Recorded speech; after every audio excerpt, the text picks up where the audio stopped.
Meus amigos, e eles sonharam demais. Sonharam demais. Falaram que era favoritaço, que se jogasse como jogaram contra o Volta Redonda, que venceram, se eu não me engano, por 7-0, iria amassar o Flamengo, iria acabar com o Flamengo. Tomaram na tarraqueta, meu amigo. 2-0. Ayrton, Lucas e Pedro decidiram a partida pro Flamengo. Meu amigo, tem que reconhecer o seguinte, o Flamengo não jogou bem a partida. Mas no segundo tempo, nas mudanças, o Vitor Pereira deu um nó tático no Diniz, hein? Deu um nó tático. Nós somos críticos, criticamos o Vitor Pereira na hora que tem que criticar. Mas na hora que tem que elogiar, eu quero ver a torcida do Flamengo também chegar aqui no canal, ó. E elogiar que no segundo tempo, não tô falando do primeiro, falando no segundo tempo, Vitor Pereira deu um nó táticozinho ali no Diniz, hein? Diniz foi expulso, jogador do Fluminense importante expulso. Meu amigo, o Flamengo está ali com a mãozinha chegando na taça. Vamos ver o que vai acontecer.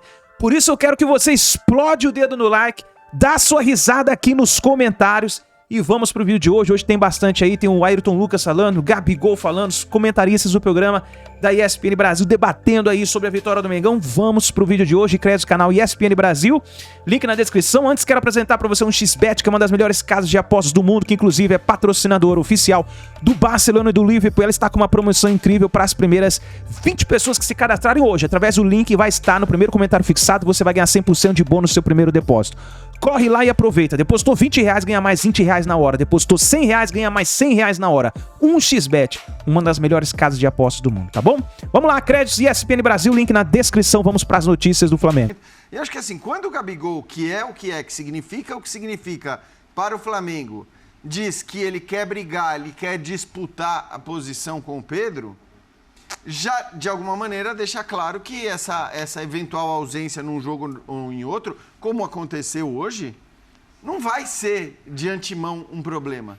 Porque acho que a ideia que muita gente tinha era, até pegando o que o VP fez no Corinthians, de tirar os nomes maiores, que não se comparam aos nomes maiores do Flamengo, inclusive a história dos nomes maiores do Corinthians no clube não se compara à história desses caras que a gente está falando que eventualmente pode sair. Muita gente dizia, ele não vai poder mexer nisso. Ali ele não mexe.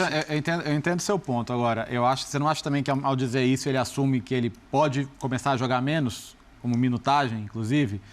Porque, assim, eu não consigo ver a volta do cenário anterior em que o Gabigol é o titular indiscutível. Sim. E o Pedro é o reserva. E o Pedro, todo mundo falou, que desperdício, o Pedro é a reserva do Flamengo e tal. Uhum. Eu acho que esse ponto... Foi tão discutido isso. Muito. E a gente passou tempo... Eu acho que não se volta a esse ponto. Quer dizer, ele realmente acredita que vá se voltar a esse tempo em que o Pedro era simplesmente o reserva dele? Porque eu não vejo. Então, como é que ele vai lidar com isso? Ele tá legal, então? E outra, isso de fato foi conversado, porque eles não pareceram na mesma frequência. O Gabigol na zona mista e o que o VP falou agora. O VP tratou como uma coisa pontual do jogo de hoje e de administração até de uma condição física do Gabigol. Tudo bem. Então, assim, eu quero entender se o Gabigol está preparado, então, para começar menos jogos, porque, para mim, é isso que implica. Então, mas é isso que eu estou dizendo. Eu acho que no momento em que ele diz isso, ele tem que estar preparado.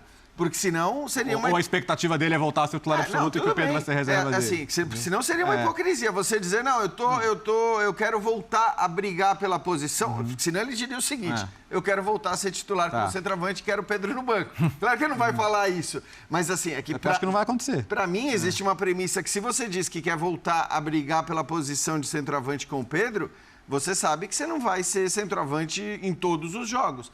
E não precisa ser. E não dá para ser. Porque o Flamengo joga Libertadores, Copa do Brasil e Brasileiro, briga pelos 3 títulos indiscutivelmente, e eu acho que é bom para o Flamengo se essa ideia for incutida na cabeça dos seus principais jogadores.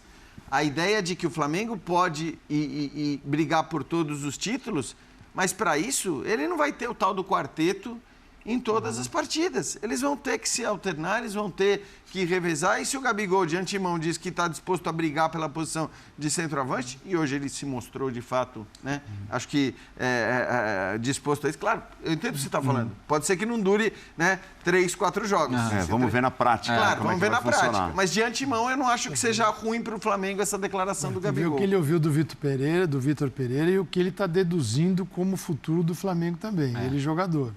Porque nenhum time no mundo vai abrir mão dos corredores laterais. Você pode usar de várias maneiras. O Vitor Pereira citou isso agora na entrevista. Ele pode usar laterais, ele pode jogar com linha de 3, ele pode ter laterais na linha de 4 normal, que laterais também atacam. E ele gosta ele pode muito, usar né, do jogo pelos lados. Atacantes, e isso sempre teve no ideal de jogo dele. O que é o ideal? Ele sempre disse. E ele, quando você tem Gabigol e Pedro, Arrascaeta e Everton, você não tem esse jogador. Nesse quarteto, você não tem beirada. Então, você tem que jogar com linha de 4 e os laterais ainda no apoio o tempo todo, dando amplitude. Quem é que vai dar amplitude? É o lateral, mas aí você deixa os dois espetados, um quarteto que marca mais ou menos. Corredor. E aí, como é que joga o adversário atacar? Então, ele hoje, a opção foi, preciso ter um lado forte. Ele tinha o Ayrton, ele tinha o Cebolinha ao lado do Matheus França, mais por dentro. O Cebolinha não era o jogador do 1 contra 1 no lado do campo. O lado direito estava meio mortinho, né? Então tá aí, nação. Importante aí o Gabigol falando que ele entrou, ficou na reserva porque ele queria voltar à posição atual. Interessante isso aí, hein? Então provavelmente a gente vai ver uma disputa entre Pedro e Gabigol de novo, né? No caso, eu acho que o VP não deve colocar os dois juntos pra jogar. Vamos ver o que vai acontecer. Nação, deixa o like e a gente se vê no próximo vídeo.